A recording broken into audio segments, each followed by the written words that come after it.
अक्सर हम सोचते हैं कि सफलता पाने का मतलब है सिर्फ घंटों मेहनत करना, है ना?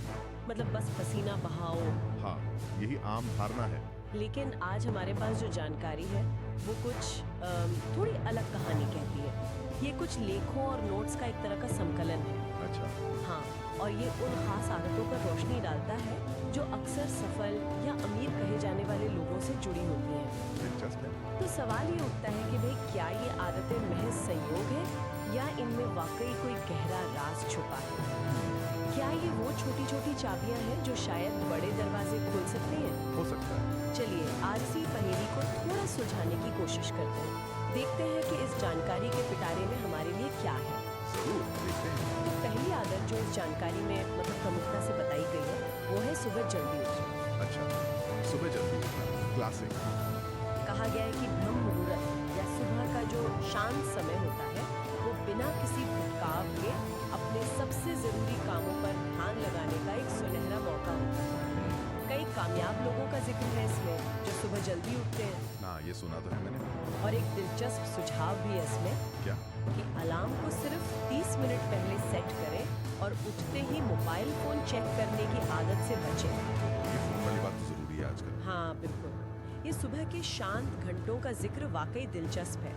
बात सिर्फ शांति की नहीं है, शायद उस इरादे की है जिसके साथ दिन की शुरुआत होती है। स्रोत का इशारा शायद इस तरफ है कि ये समय आत्म अनुशासन का प्रतीक बन सकता है। अच्छा, जब बाकी दुनिया सो रही है तब आप अपने लक्ष्यों पर काम कर रहे हैं। ये एक मनोवैज्ञानिक बढ़त दे सकता है। सही है। ये सिर्फ ज्यादा घंटे पाना नहीं है बल्कि ज्यादा केंद्रित घंटे पाना है। हाँ, फोकस वाले घंटे, बिल्कुल।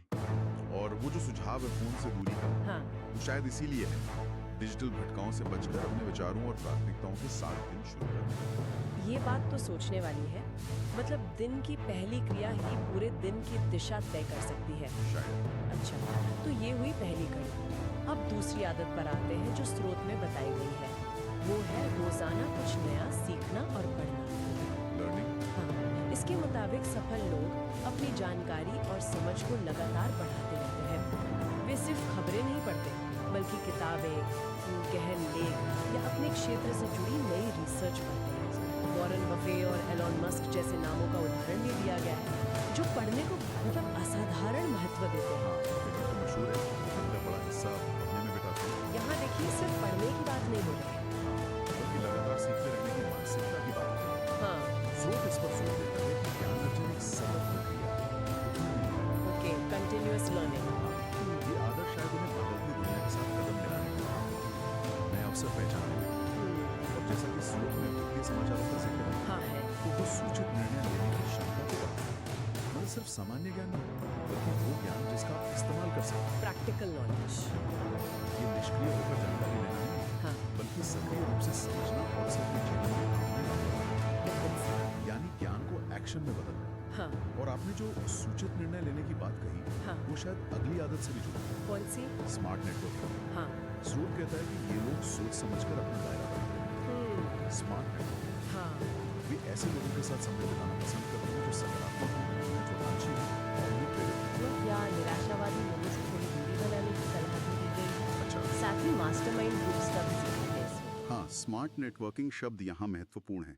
ये सिर्फ पार्टियों में जाकर सबसे हाथ मिलाना नहीं है ना? नहीं, बिल्कुल नहीं। स्रोत का इशारा गहरे सार्थक संबंधों की ओर है, सकारात्मक और समान विचारधारा वाले लोगों का साथ। ये एक इकोसिस्टम बनाने जैसा है जो आपसी विकास को बढ़ावा देता है। सही। और मास्टरमाइंड ग्रुप्स का विचार इसी से जुड़ा है। ये छोटे समर्पित समूह होते हैं जहाँ सदस्य नियमित रूप से मिलते हैं, अच्छा, एक दूसरे के लक्ष्यों पर चर्चा करते हैं, सलाह देते हैं और एक तरह की जवाबदेही तय करते हैं। अकाउंटेबिलिटी पार्टनर जैसे। हाँ, कुछ वैसा है। और ये सीखने की प्रक्रिया जो पिछली आदत थी उसको भी गति देता है, क्योंकि आप दूसरों के अनुभवों और ज्ञान से सीखते हैं। सही। लेकिन क्या ये हमेशा इतना आसान होता है? मेरा मतलब है नकारात्मकता से पूरी तरह बचना या सिर्फ सकारात्मक लोगों को ढूंढना। असल दुनिया तो थोड़ी अलग होती है ना? क्या शोध इस पर कुछ कहता है कि संतुलन को कैसे साधा जाए? देखिए, स्रोत सीधे तौर पर इस चुनौती का समाधान तो नहीं बताता है, लेकिन स्मार्ट शब्द पर जोर देने का मतलब शायद यही है कि ये एक सचेत प्रयास है। अच्छा, ये शायद पूर्ण परिहार के बारे में नहीं है, बल्कि इस बारे में है कि आप अपना अधिकांश समय और ऊर्जा कहाँ निवेश करते हैं। फोकस। हाँ, ये चुनने के बारे में है कि किन आवाजों को आप ज्यादा महत्व देंगे।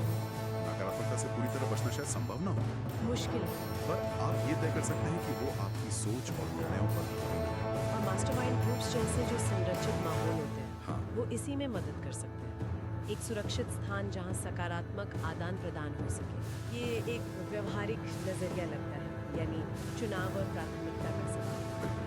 चलिए अब चौथी आदत की ओर बढ़ते हैं। ये सीधे तौर पर पैसे से जुड़ी है। पैसे का हिसाब रखना और स्मार्ट निवेश करना। स्रोत बताता है कि सफल लोग अक्सर अपने पैसे को लेकर बहुत जागरूक होते हैं। वे बजट बनाते हैं, अपने खर्चों को ट्रैक करते हैं अच्छा। और सबसे महत्वपूर्ण, वे कंपाउंडिंग यानी चक्रवृद्धि ब्याज की ताकत को समझते हैं और उसका इस्तेमाल करते हैं। हाँ, कंपाउंडिंग ये बहुत शक्तिशाली चीज है। ये वित्तीय साक्षरता और अनुशासन का एक जबरदस्त संयोजन है। स्रोत इस बात पर जोर दे रहा है कि पैसा कमाना सिर्फ एक हिस्सा है। सही। असली खेल उसे संभालने, बढ़ाने और सुरक्षित रखने में है। बजट बनाना और खर्च ट्रैक करना ये सिर्फ कंजूसी नहीं है, नहीं, ये अपने पैसे पर नियंत्रण करना है। बिल्कुल। कंपाउंडिंग का जिक्र बहुत महत्वपूर्ण है। ये दिखाता है कि छोटी नियमित बचत और निवेश अगर लंबे समय तक किए जाएं, कितना बड़ा अंतर पैदा कर सकते हैं। बस धैर्य रखें। और ये आदत पिछली आदतों से भी जुड़ती है। सीखने की आदत, निवेश समझने की और अनुशासन, बजट पर टिके रहने के लिए। और ये सिर्फ बड़े स्टॉक मार्केट निवेशों के बारे में नहीं है, जैसा आपने कहा। ये रोजमर्रा की वित्तीय आदतों और अनुशासन के बारे में ज्यादा लगता है। और यहीं से हम पांचवी और अंतिम आदत पर आते हैं, जो शायद इन सभी को एक साथ पिरोती है।